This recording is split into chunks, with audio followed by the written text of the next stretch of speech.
4 ఎకరాల మామిడి తోట కోతకు వచ్చే సమయంలో అకాల వర్షాలతోటి ఎదురుగాలులతోటి మొత్తం రాళ్ళవాన కొట్టి అంతా రాలిపోయింది. మేము 4 లక్షల పెట్టుబడి పెట్టాం. ఇంకొక 10 రోజులైతే కోతకు వచ్చే టైం. ఈ నష్టాన్ని మాకు ప్రభుత్వం చేకూర్చాలని చెప్పి కోరుతున్నాం. అకాల వర్షాలతోటి బాగా నష్టం జరిగింది. ఇంకొక వారం 10 రోజులలో మేము కోసుకొని అమ్ముకునే సమయం ఇది. ఈ టైంలో మాకు పెట్టుబడి కూడా రాకుండా పోయింది. అంతా భూమి పాలైపోయింది. మొత్తం రాలి ఖరాబ్ అయిపోయింది. రాళ్ళ వర్షం పడి గాలి దువారంతో మాకు బతుకులేరు లేకుండా చేసింది. మొత్తం నష్టపరిహారం చేసింది. 11 ఎకరాలు అంటే 10 ఎకరాలు లెక్క పోయారు బొల్లాస నర్సే. ప్రభుత్వం మమ్మల్ని ఆదుకోవాలని కోరుతున్నాం. 3,80,000 అంటే పిండి వాళ్ళకు అసలు నగదు కాక పెట్టుబడి మందులు దానికి దీనికి దానికి 2 లక్షల దాకా వచ్చింది ఖర్చు. ఇప్పుడు కాపుగా అంతా రాలిపోయింది. ఏం ఆధారం లేకుండా అయిపోయింది మాకు. రాత్రి అకాల వర్షానికి నిదురు గాడుపులకు మామిడి తోట 4 ఎకరాల మామిడి తోట రాలిపోయింది. మొత్తం ఇక చేతికందే టైంలో మొత్తం రాలిపోయింది. నేను 4 లక్షల పెట్టుబడి పెట్టిన. 4 లక్షల పెట్టుబడి మొత్తం గంగాపాలైంది. మొత్తం నాశనం అయింది. 4 రాలినాయి. నాకు నష్టం బాగా జరిగింది. నన్ను ప్రభుత్వమే ఆదుకోవాలి.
పెదరాత్పల్లి గ్రామము మరియు ఇటు పక్కనటువంటి శ్రీరాంపూర్ కానీ ఆ తర్వాత చిన్నరాత్పల్లి ఈ గ్రామాల్లో ఉన్నటువంటి మామిడి తోటలు, ఆ తర్వాత ఏదైతే సీడు కొంతవరకు వరి నాట్లు కూడా రాత్రి కురిసినటువంటి ఇది రాళ్ళ వానతోటి తర్వాత గాలి దువారంతో విపరీతమైనటువంటి దాంతో పెద్ద ఎత్తున ఈ రైతాంగానికి నష్టం జరిగింది.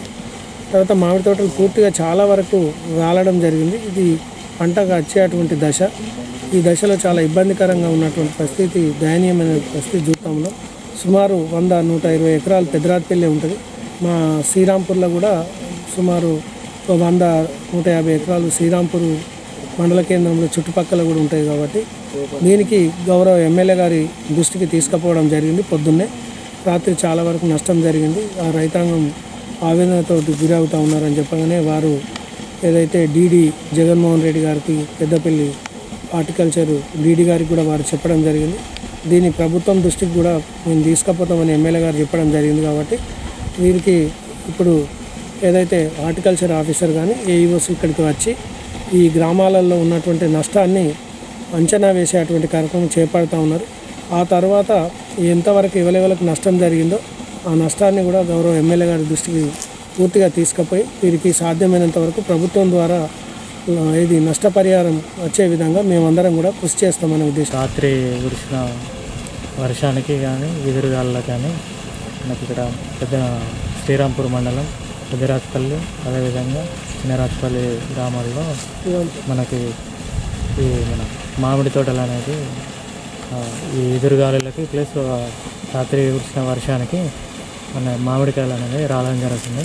ఇప్పుడు ప్రజెంట్ మేము ప్రస్తుతం అయితే అన్ని ఫీల్డ్స్ అన్ని విజిట్ చేసి వాటికి సంబంధించినవి క్రాప్ డ్యామేజ్ అనేది రిపోర్ట్ చేస్తాం. ఫీల్డ్ విజిట్ చేసిన తర్వాత మనం దాన్ని ఎస్టిమేషన్ చేసి మనం నివేదిక అనేది పంపించడం అనేది జరుగుతుంది.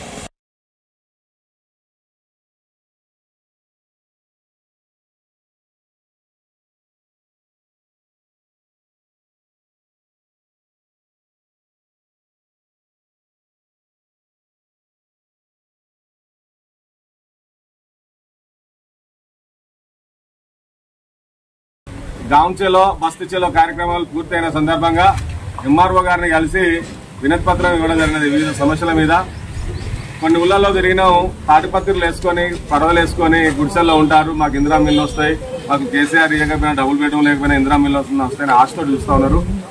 వారికి ఖచ్చితంగా ప్రభుత్వం వారి స్థలాలను గుర్తించి వాళ్ళ ఇళ్ళ వద్దనే గుడిసెల వద్దనే మరి ఫస్ట్ ఎలాంటి రాజకీయ ప్రలోభాలకు గురి కాకుండా అర్హులైనటువంటి వాళ్ళకి ఇందిరామ ఇల్లు అందియాలని, అదేవిధంగా రేషన్ బియ్యం తీసుకెళ్లే ఎలాంటి దిక్కులేనటువంటి అనాథలకు ఇంటి వద్దనే రేషన్ బియ్యం ఇవ్వాలని, ఆసరా పెన్షన్ ఇవ్వాలని, అదేవిధంగా ఉపాధి హామీ కూలీలకు 2 నెలలుగా కూలీలు చెల్లించక ఇబ్బంది పెడతాను వారికి వెంటనే ఉపాధి హామీ కూలీలు చెల్లించాలని, అదేవిధంగా పలు సమస్యల మీద ఈ మండలంలోని పలు సమస్యల మీద ఎంఆర్ఓ గారికి వినతి పత్రం ఇచ్చి ఇవ్వడం జరిగింది. కలసినప్పుడు మండలం బీజేపీ ఆధ్వర్యంలో తహసీల్దార్ గారు కూడా సానుకూలంగా స్పందించి వెంటనే డీలర్లకు ఆదేశాలు ఇవ్వడం జరిగినది. మా ముందే వారికి ధన్యవాదాలు తెలియజేస్తా ఉన్నాం.